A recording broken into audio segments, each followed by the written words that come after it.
Now, why'd I have you do that? Well, I wanted you to think about, now that you can look back at that paper, what were those two experiences like? Because they were substantially different in two very significant ways. One way is that the first one, when I asked you to think about the health system, unless you are fairly unusual as a student, you probably don't have a lot of experience thinking about the whole health system.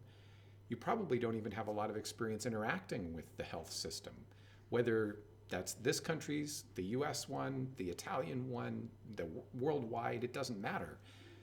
At your age, you probably haven't had a lot of experience with that system at all, user on the other side or any way at all.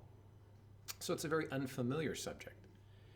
On the other hand, pencil cases are something that you probably have seen and touched many kinds of in your life already. So that's a much more familiar subject. And it's also a subject that is relatively familiar in other ways because a case for something small like that is close to other kinds of cases that you've already seen.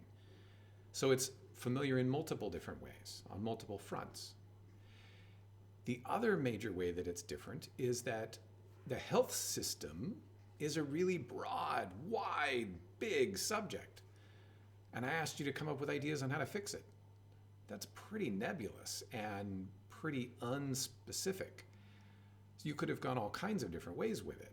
Maybe you thought of ways to financially improve it. Maybe you thought of ways to make it easier for people to get the care that they need.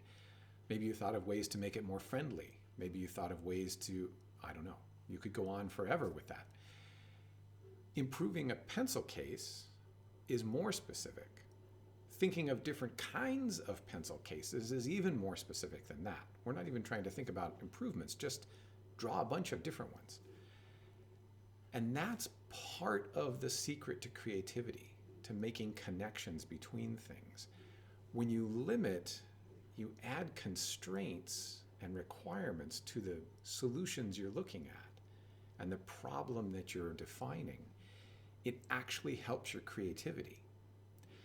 You may have found those equally difficult to come up with ideas for, but my guess is for most students, drawing the pencil cases was significantly easier, and you probably came up with more than you did for ideas for the health system. Your creativity may have gone bananas with both, and if it did, that's great. But in general, most designers find that adding constraints within limits, you don't want to make it super, super constrained, but adding constraints generally improves your ability to come up with new solutions.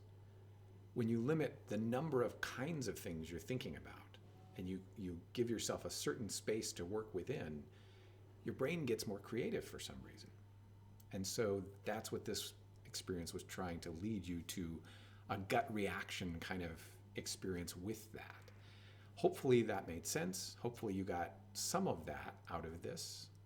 If not, maybe talk to some of the other people in class and see if maybe all of your experiences are the same, and I should toss this one out the window because it doesn't apply to middle schoolers.